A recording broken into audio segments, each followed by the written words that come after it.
Bonjour à tous, on se retrouve pour un nouveau podcast et aujourd'hui je suis accompagnée de Monique Katz. Bonjour, je te remercie d'avoir accepté de faire ce podcast avec moi. Est-ce que tu pourrais te présenter? Merci de me recevoir déjà. Je m'appelle donc Héloïse Bouillot et je suis la fondatrice de Mooncat, comme tu l'as dit. Je suis entrepreneur depuis à peu près 1 an et demi et je forme les femmes à mieux comprendre le fonctionnement de leur cycle menstruel pour en faire un atout au quotidien et j'aide les entreprises à améliorer le confort menstruel de leurs collaboratrices. Comment le nom Monique Katz est venu? Alors, Mooncat, déjà, parce que Moon, c'est la lune, et on associe souvent les règles à la lune, et donc du coup, Moon de la lune. Parce qu'on associe souvent le cycle menstruel au cycle lunaire, et on dit que ça dure 28 jours. L'ovulation est en même temps que la pleine lune, et que la nouvelle lune équivaut aux règles. Mooncat, c'est la contraction de Lilith, Kali et Kat, qui sont des déesses. Elles ont une mauvaise réputation, elles sont considérées comme des déesses noires et comme Lilith est considérée comme la reine des enfers. Mais en fait, c'est la première femme à avoir dit non à un homme et à avoir refusé de se soumettre à Adam. C'est la première femme d'Adam. Et du coup, elle s'est enfuie aux enfers. Après, il y a différentes versions, mais moi j'aime bien cette version de Lilith. Kali, c'est la mère destructrice, c'est une déesse hindoue, c'est la mère destructrice et créatrice. Donc en fait, elle détruit tout ce qu'il faut détruire, elle a des choses mal pour construire des bases saines. Et Kat, c'est la déesse des sorcières. Dans le cycle menstruel, elle équivaut un peu à la troisième lune ou la phase prémenstruelle, les SPM et tout ça. Ok, d'accord. Super intéressant. Comment est né le projet? De deux manières différentes. C'est que déjà, moi je coopère avec mon cycle depuis 2019 et ça a révolutionné ma vie. Enfin, j'ai découvert en lisant le livre Lune rouge de Miranda Gray. Quand j'ai lu ce livre, j'avais l'impression qu'elle décrivait tous mes états, aussi bien les états de fatigue, aussi bien la mauvaise humeur avant les règles. Et je me suis dit, mais en fait, pourquoi on ne sait pas ça dès l'enfance, enfin, dès qu'on a nos premières règles? Et je me suis dit, mais c'est ouf. Et quand j'en parlais à mes collègues et mes amis, elles ne connaissaient pas. Je me suis dit, mais il y a un vrai sujet, surtout dans les entreprises. Moi, je coopère depuis 2019 et après, j'ai été propulsée responsable de 5 boutiques en 2020. Ça m'a énormément aidé à tenir le rythme qui était effréné et je me suis dit, il faut vraiment que toutes les femmes elles apprennent ça et qu'elles apprennent à mieux vivre avec leur cycle au quotidien. Et c'est quoi qui t'a donné envie d'acheter ce livre?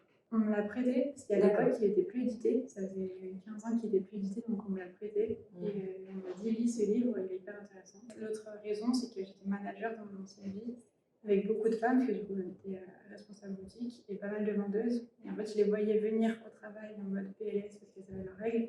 Et soit elles restaient assises toute la journée parce qu'elles étaient incapables de travailler, soit elle venait pas et du coup c'est le matin à 8h qu'elle m'appelait, elle me disait bah, je peux pas venir et du coup il fallait trouver en urgence quelqu'un pour ouvrir la boutique ou moi qui allais ouvrir la boutique et c'est une galère et du coup en tant que manager je me suis dit qu'il faut vraiment faire un truc pour anticiper et pas avoir ses collaboratrices souffrir. Mais tu sais qu'il y a aussi un vrai sujet. T'en as donc justement des filles qui peuvent pas aller à l'école ou quoi parce qu'elles ont très mal. Et sauf qu'elles sont pas prises au sérieux par les gens en face. Ouais. Que ce soit les écoles ou quoi. J'ai entendu il y a pas longtemps, son motif d'absence c'était douleur. Enfin, les gens ils y croient pas. Et toi en tant que manager, t'as vu que c'était un vrai problème parce que ça t'arrivait souvent.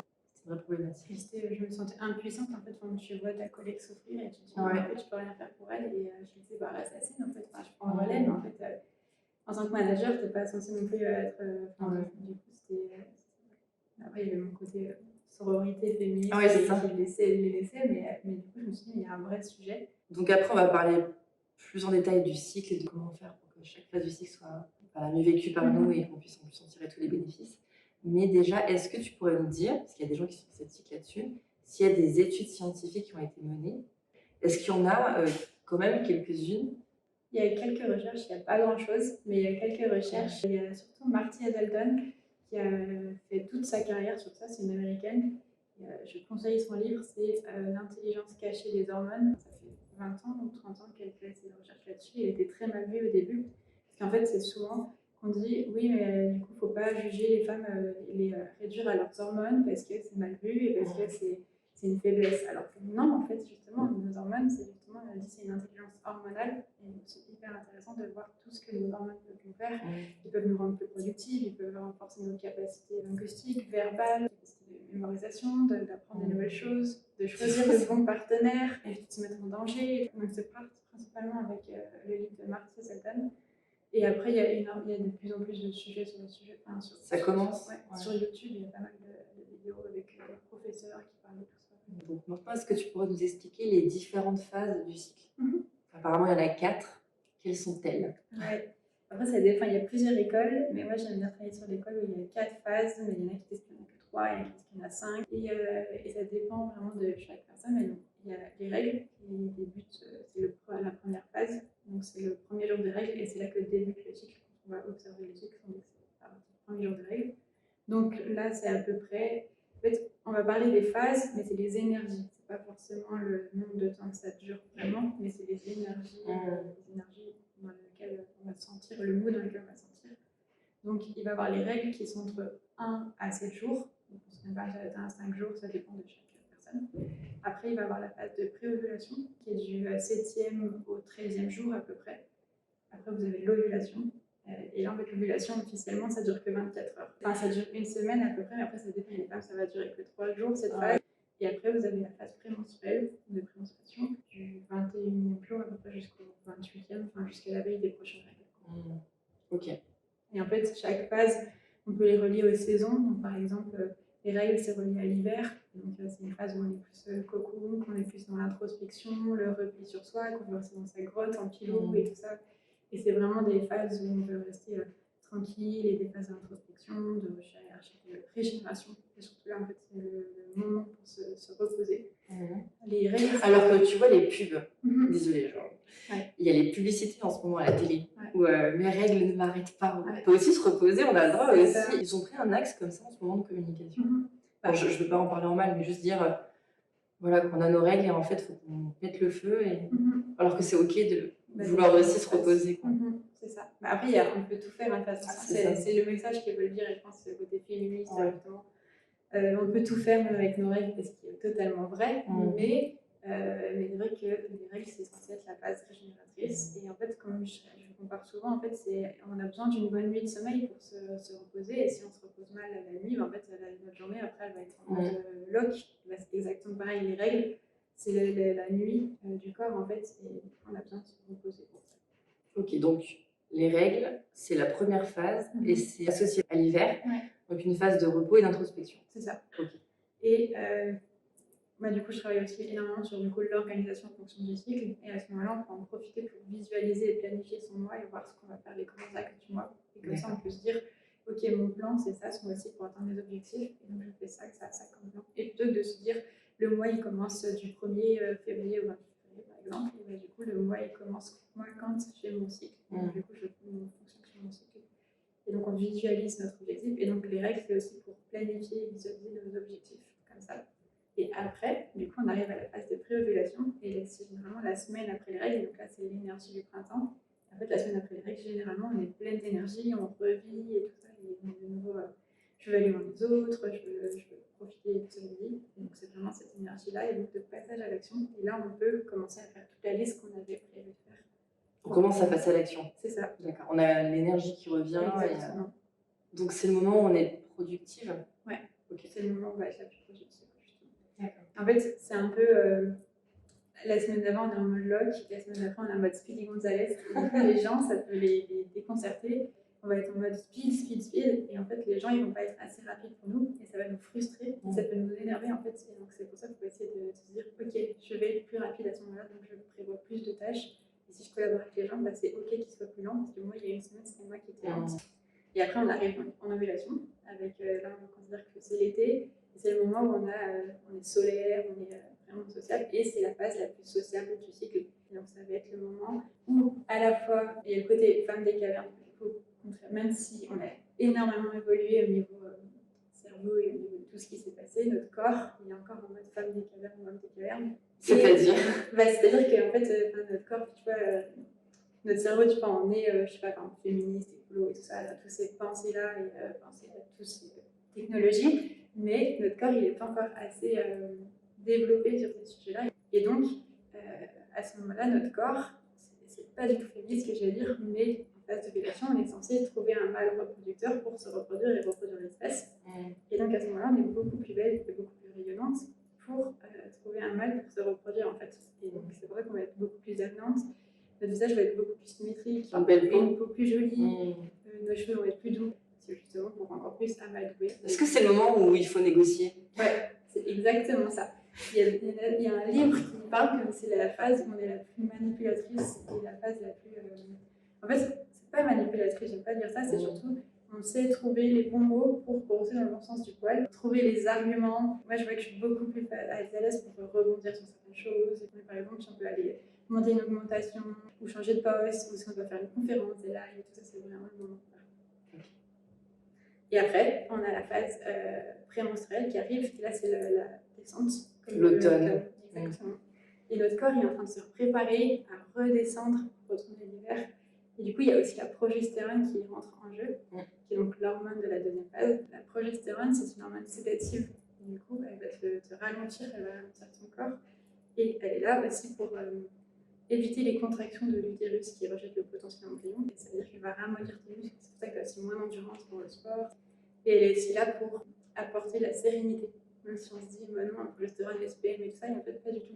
Il y a des études, du coup, Marcia Dalton parle, il suppose, il n'y a pas encore d'études 100%, voilà, que le SPM, c'est parce qu'il y a justement la chute de la progestérone, et que du coup, c'est un effet de sevrage qui est trop violent, et du coup, le corps, il est plus là, c'est pour ça qu'on peut être aussi de mauvaise humeur juste avant l'hiver.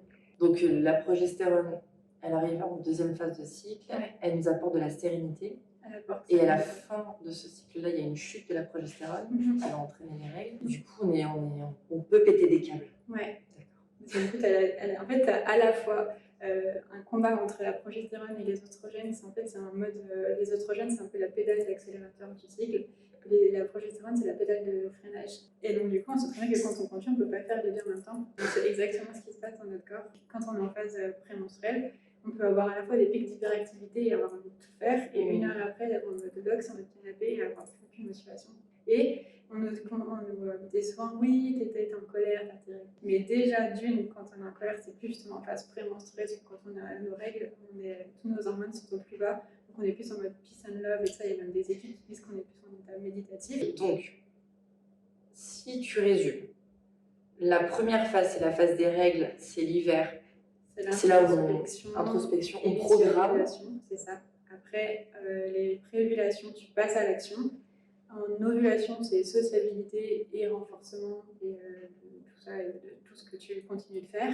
Et après, en prémenstruation, c'est redescente. Et généralement, on dit que c'est aussi les bilans, les analyses de ton mois, faire le bilan de ton mois, de ce qui s'est passé, ce qui s'est bien passé, tout ça. Et c'est aussi la phase la plus créative du cycle. Donc la phase post-ovulation, on dit comme ça, c'est la phase où on est le plus créative. Ouais. Ok. Après, on est créatif tout le mois, mais c'est vrai que si tu te concentres et que tu te poses vraiment, tu verras que tu as beaucoup plus de créativité. Par exemple, dans la médecine, dans le cycle holistique, ils disent que c'est parce qu'on n'a pas créé d'enfant, que du coup, on a quand même cette énergie créatrice de l'enfant, mais du coup, on a cette créativité pour créer d'autres projets, pour enfanter d'autres projets. Est-ce que tu as des tips pour savoir dans quelle phase on est? Quand tu commences et quand tu débutes à observer ton cycle, il faut vraiment commencer à débuter et tu commences le premier jour de tes règles et tu le suis avec un petit carnet, avec ton téléphone et tout ça.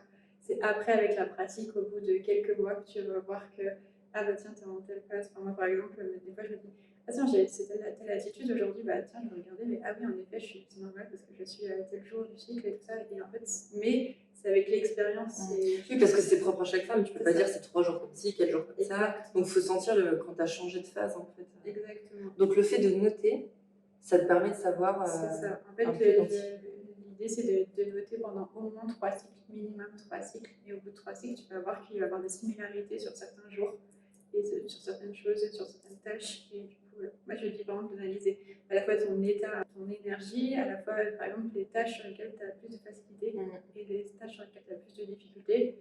Par exemple, un livre, je déteste lire un livre tout le long du mois et ça va me saouler. Et en fait, au bout de 2 pages, je me dis, non, mais c'est bon, ça me saoule de rester assise à lire un livre. Alors que pendant en phase prémenstruelle et règles, 3 jours avant mes règles et mes 2 premiers jours de règles, je peux te lire 5 livres de 500 pages. Facile, quoi. Après, ça dépend de chaque femme et c'est des années d'expérience, des années d'observation. Et même là, après 4 ans, je découvre encore des choses. Moi, j'ai vu que quand j'avais mes règles, j'étais très calme. Et après, bon, j'ai pas identifié quand, mais il y a des fois où je suis hyper créative, j'ai plein d'idées. Bon, j'ai pas repéré quelle phase c'était, mais il y a des moments où j'ai aucune idée qui me vient en tête. Ouais. Et c'est ok en fait, mais c'est juste accepter ces phases. Et en fait, le monde actuel, et notamment le monde du travail, te dit tout le temps productivisme, et il faut toujours que tu sois linéaire et tout ça, mais en fait, c'est pas possible, le monde est cyclique, il ne peut pas être linéaire. Et si tu acceptes ça, et que tu acceptes, et que tu vois quelles sont tes phases optimales pour chaque tâche, en fait, tu peux devenir beaucoup plus performante en acceptant de ralentir et de faire. Ça ne veut pas dire en fait ne rien faire en phase prémenstruelle. Enfin, moi, je suis tout autant productive en phase prémenstruelle et règles. Mais tu fais pas les mêmes tâches. Exactement. Et est-ce que maintenant, tu sais repérer dans quelle phase du cycle est une autre personne en face de toi? Pour les femmes que je connais, ouais. En tout cas que je fréquente souvent, ouais.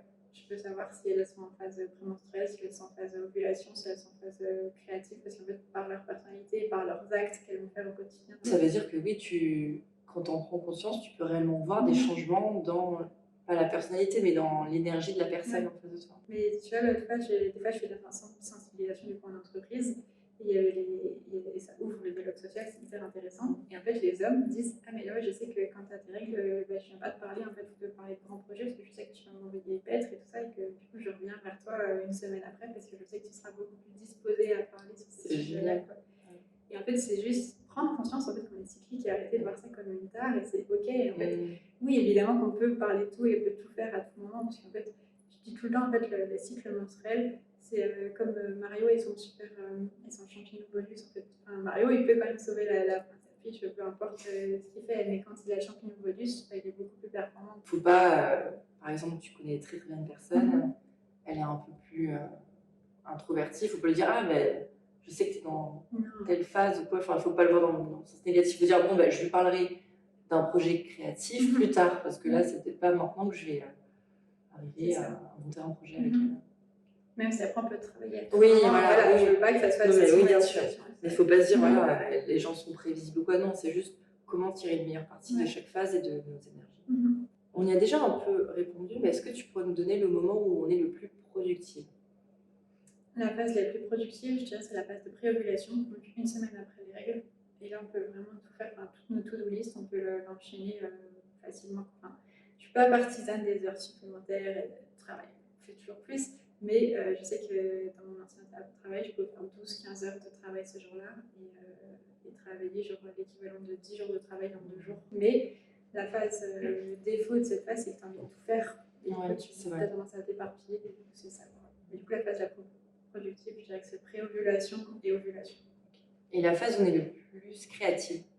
La phase prémenstruelle, comme je disais tout à l'heure. Donc, c'est vraiment la phase où tu peux créer plein de choses. Donc, en tant qu'entrepreneur, ça va être la création de contenu, mais ça peut être, je sais pas, créer des recettes de cuisine, créer des nouveaux jeux avec les enfants, créer des œuvres d'art ou se remettre, développer son âme d'artiste, par exemple la peinture, la couture. C'est hyper intéressant de se reconnecter justement à son côté enfant intérieur avec l'art et tout ça. Puisqu'on est dans certains livres, ils parlent de ça aussi, c'est que du coup, on est frustré parce qu'on n'a plus autant l'énergie qu'avant pour l'énergie physique pour faire autant de projets, mais notre cerveau, il est encore en mode speed. Et du coup, quand tu crées des projets, comme la peinture, l'écriture et tout ça, ça enlève la frustration de ton cerveau de ne plus pouvoir faire autant physiquement. Et est-ce qu'il y a une phase où on est la plus influençable? On n'est pas forcément influençable, mais on peut influencer les gens, dans le sens... en fait, pendant longtemps, on me disait la phase sociale, c'est donc phase de l'ovulation. Je me disais, ok, c'est vrai que je vois que je suis beaucoup plus sociable. Et j'ai appris c'était le pourquoi du comment. C'était ça, c'est parce que, enfin, je suppose, mais c'est que du coup, ça en regroupant tous les champs de connaissances, c'est que du coup, les hormones d'oestrogène sont des hormones qui peuvent côté linguistique, verbal, et tout ça, entre autres, qui font plein de choses. Et la progestérone, c'est aussi une hormone qui crée du lien. En fait, on dit que la progestérone, c'est une hormone, c'est l'hormone de la grossesse. Les 3 premiers mois de grossesse, c'est la progestérone. Et création de lien, parce qu'en tant que femme des cavernes, il ne fallait pas que tu sois toute seule si tu tombes enceinte. Il fallait que tu crées du lien, que tu renforces le lien avec ta tribu. Et ça tombe en fait à peu près en ce moment-là avec l'ovulation. Donc, je suppose que ça doit aider à la sociabilité. Il n'y a pas d'études scientifiques qui disent exactement ça, mais il y a des scientifiques qui disent que les oestrogènes c'est ça et la progestérone ça fait ça. Donc si on mixe les deux, ça peut expliquer ça. Okay. Et est-ce que, en fait, quand j'ai écrit cette question, c'était plus dans le sens où, tu sais, parfois on dit qu'on est susceptible à... Ah, tu vas avoir tes règles, t'es susceptible. Est-ce qu'on peut vraiment être plus susceptible à un moment Ou est-ce que non, c'est juste qu'on est beaucoup plus réceptive aux émotions, aux énergies, et du coup, on réagit plus? On va être plus à fleur de peau en phase de pré-menstruation, donc juste avant les règles, parce qu'il y a cette tempête hormonale en nous, parce que aussi on a un pic de testostérone juste à ce moment-là. Et donc, en fait, ça va relancer la progestérone. On a besoin de progestérone pour produire les oestrogènes, et du coup, les oestrogènes vont se relancer en production. Enfin, bref. Donc, juste, non, avant d'avoir les règles, on a un pic de testostérone, c'est ça? Et ça fait qu'on peut être un peu plus à fleur de peau. Ça peut expliquer, entre autres, sinon après, c'est pas la principale raison. La principale raison, ça va être aussi la chute des hormones, et notamment la progestérone, qui est l'hormone de sérénité. Ça va être aussi tous les hormones toute la tempête hormonale, parce que du coup, il y a aussi la chute de la sérotonine, et il y a aussi tout ce qui se passe dans notre corps. Les maux, par exemple, si tu as mal au ventre, tu seras beaucoup moins de bonne humeur, ou si tu as toutes ces choses-là, même si les douleurs, c'est pas normal, mais tous ces trucs-là, en fait, ça joue des facteurs supplémentaires pour être plus susceptible et plus sensible à ce moment-là. Et en fait, ça, c'est que tu as une tempête hormonale en toi, et du coup, tu es un peu plus à fleur de peau parce que ton corps, il a trop de choses à gérer. Surtout accepter qu'on descend, que c'est une phase de descente, et alors que dans la société actuelle, on te dit, bah non, tu forces et tu continues, alors qu'en fait, c'est contre-productif. Et est-ce qu'il y a une phase où on est les meilleurs leaders?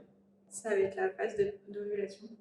Et puis, du coup, on est la phase la plus sociable, et on peut emporter les gens avec nous dans nos projets, dans notre leadership, justement, dans notre rayonnement, pour convaincre les gens de nous suivre. Après, franchement, on peut faire ça à toutes les phases du cycle. Et après, le but du jeu, c'est de tester. Par exemple, tester quels sont les moments plus sociaux. Chez les femmes, ça va être différent, en fait. Donc, c'est tester les moments où je suis plus sociale. Oui, c'est ça. Alors, déjà, le fait de noter, ça nous permet de voir aussi comment on est, et si ça met ses propres choses. C'est ça. Et tester, est-ce que, tiens, aujourd'hui, je suis pas plus créative en phase de pré-ovulation? Est-ce que je suis pas plus créative? En fait, c'est de tester toutes les tâches optimales de chaque phase, dans chacune des phases, et voir comment tu les ressens, aussi dans ton corps, dans ton énergie, si c'est délicat, tout ça. Donc, en fait, c'est vraiment être à l'écoute de soi et de son corps.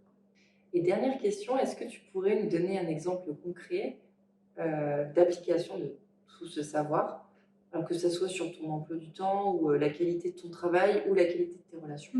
Alors là, dans mon actuel poste d'entrepreneur, c'est assez simple de s'organiser en fonction. Par exemple, je vois que quand je dois donner des formations, parce que du coup, on m'a imposé une date pour donner une formation, je vois que je suis beaucoup moins à l'aise en phase de règles, où j'ai beaucoup plus de facilité pour créer du contenu en phase de présentation, où j'ai beaucoup plus de facilité pour convaincre ou aller faire du réseau en phase d'ovulation. En fait, ça dépend de chaque phase, mais j'essaie d'utiliser déjà au maximum. Et dans mon ancienne vie, quand j'étais responsable boutique, je faisais en sorte de, par exemple, faire les recrutements et les formations dans mes phases sociables, donc pré-ovulation, ovulation, et tous les côtés backup, suivi de KPI et tous ces trucs-là bien relous, et bah, du coup, dans les phases off, et du coup, dans les phases basses.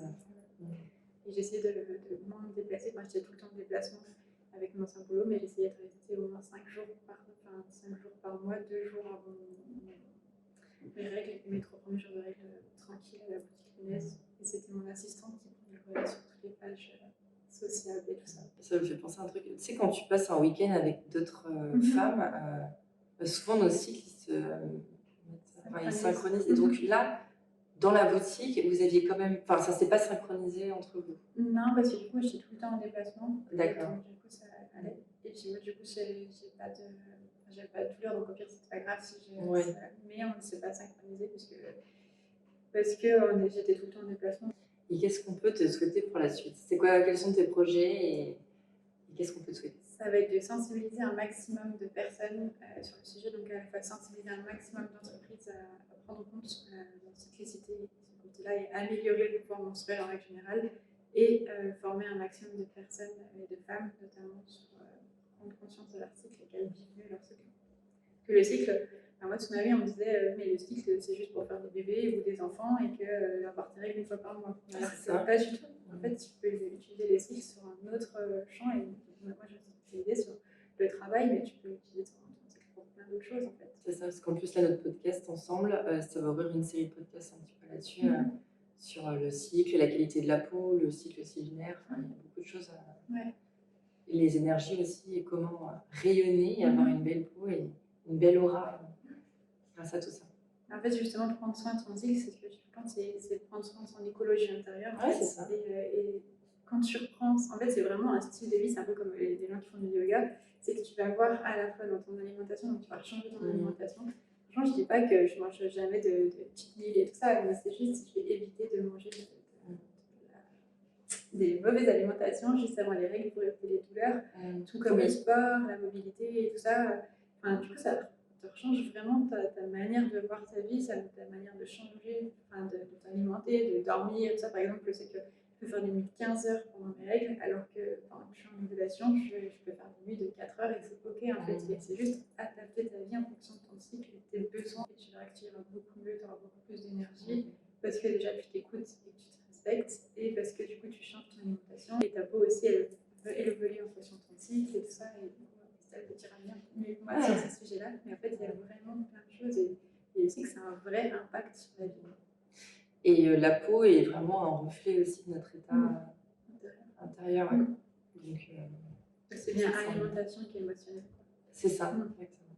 Mais je sais que c'est pareil, tout est connecté. Ouais, c'est pour ça que pour moi, il y a un gros lien entre tout ça, entre tous ces sujets et que c'est important aujourd'hui qu'on en parle. Écoute, je te remercie pour cet échange. Merci à toi. Et puis, je te souhaite beaucoup de réussite et merci. Plein de belles choses pour la suite. Merci. Merci à vous.